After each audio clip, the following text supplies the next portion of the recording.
Marvel Rivals is probably the biggest thing to happen to Marvel since the inception of the Marvel Cinematic Universe. The game itself presents a unique opportunity for Marvel Comics to capitalize on the popularity of the game, with characters like Cloak and Dagger, Squirrel Girl, Jeff the Landshark hitting new heights of popularity.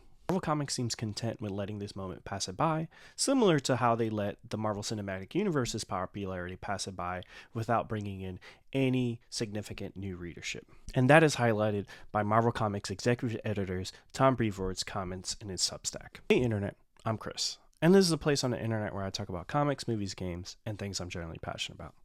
Before we get into how Marvel is wasting away the popularity of Marvel Rivals, please leave a like, comment, and subscribe. Currently, millions of people around the world play Marvel Rivals. And even me, who's been down on Marvel the last couple years when it comes to the comics, was excited to jump in. I've played the game a lot. I put in way too many hours playing the Punisher with my son. I've bought in Jeff the Landshark shirts for him. I even bought the Marvel Rivals comic when it came out, even though it was just a collection of the Infinity comic and Marvel Unlimited. One of those key moments in a company's history where they could use that excitement around the brand to really elevate their core product. Now, to Disney, the comics probably aren't the core product, but hey, these characters come from the comics. So I think they should focus on making sure that people find a character that they made and is really popular, or there's a storyline that's being highlighted through the seasons of Marvel Rivals. The comics should reflect that, or at least there should be comics in print that, let's say, if you like Cloak and Dagger, you're able to go to the comic shop or a bookstore, and guess what? There's none of those things. You go to a comic shop, there's plenty of Marvel Rivals variant covers that I think honestly are super low effort, because most of them actually are just design variants that I'm sure they just took character designs that they already owned and just put them on covers because they're like, oh my god, we didn't plan for this popularity. Let's put this on a comic book and see if it sells. And I think it's doing well, because every week I go into the shop, there's new Marvel Rivals variant covers, but what there isn't is new stories told in the context of Marvel Rivals. And not to say that a company should dictate its storytelling or its editorial around a video game. No, they should be free to sort of explore different things and all that. But I think Marvel in particular has had this moment pass them by before. With the Marvel Cinematic Universe, they had 10 years of the golden age of superhero movies where they dominated. There was really no competition. DC was left floundering, rebooting several times in between till they got to this point where they launched the DCU.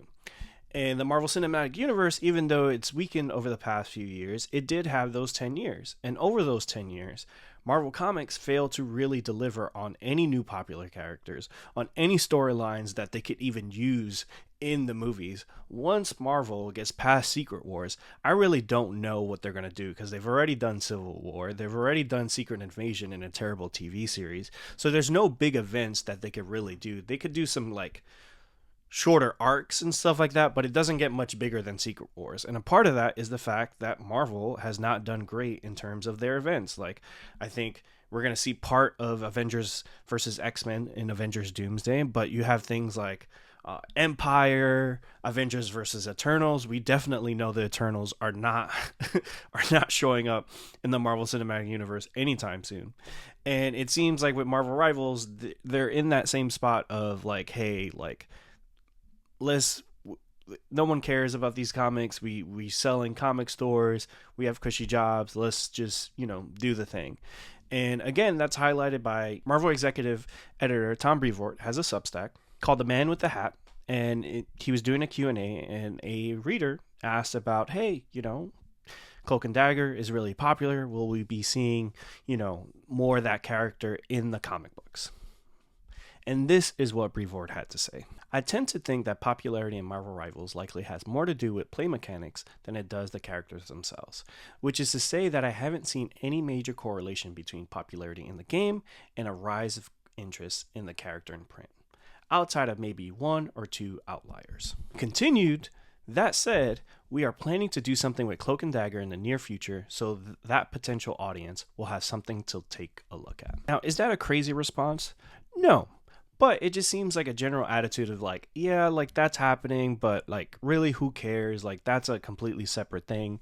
There's no one that's going to be playing Cloak and Dagger and come to the comic shop and be like, I want a Cloak and Dagger comic.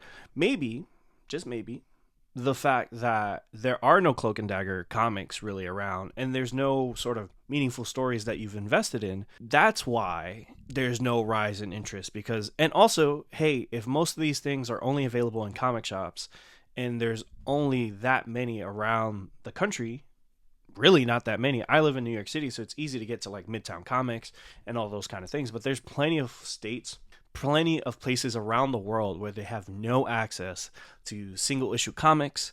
And if you go into a bookstore, it's kind of a mess looking for comics that you may have interest in. Like, obviously manga has been super popular because I think it's really easy. Hey, I want to get into My Hero Academia. Here's volume 1 of My Hero Academia.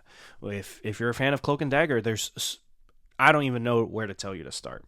And I think it's just like sort of like almost like a defeatist attitude, and almost feels like, they're saying like, hey, these characters kind of suck. So yeah, they're like, there's no reason for them to be popular, and like the game is something different. Like, there's nothing that we created that makes those characters popular, which I think sells the comic creator short that created those characters, and also sells the history of Marvel Comics short. Like, when you're licensing these characters to companies for a game and stuff like that, you don't be like, oh yeah, like, this character is pretty shitty, but if you could like, make a good gameplay mechanic around it, I'm sure it'll do well.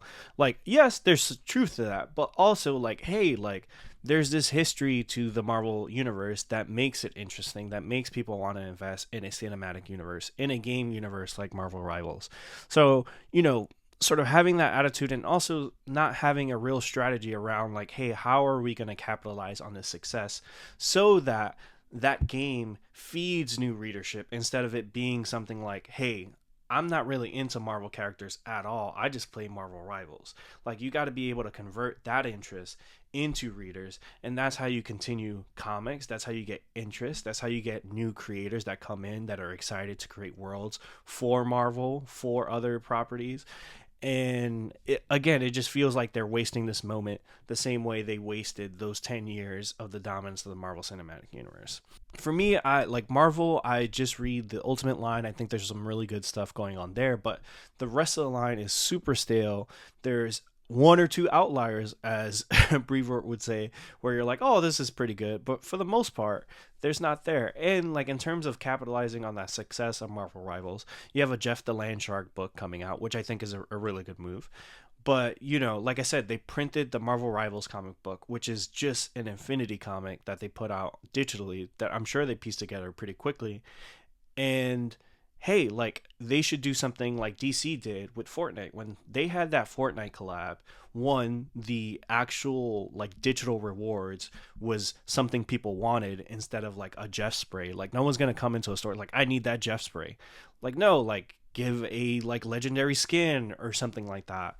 Create a hardcover book that they could pre-order. I remember that on the top of like Amazon's bestsellers when it comes to comics, that Batman Fortnite book.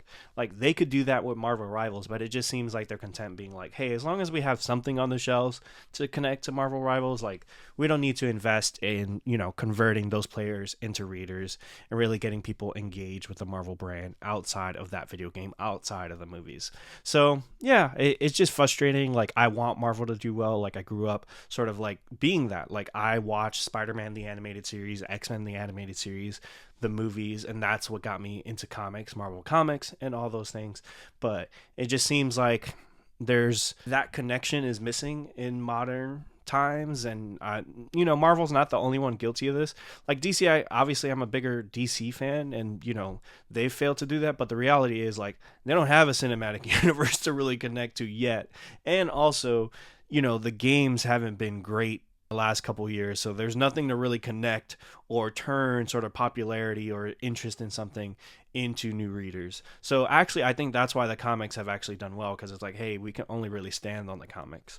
As Marvel, they have all these other things going on, and a part of like the Disney umbrella, they're like, hey, like, we're so low on the totem pole, let's just like do the bare minimum and let's not shake things up too much. It's just frustrating, and it feels like they're letting this moment pass them by. What do you guys think? Do you guys think Marvel is wasting the popularity of Marvel Rivals? Let me know. Like, comment, subscribe. Peace.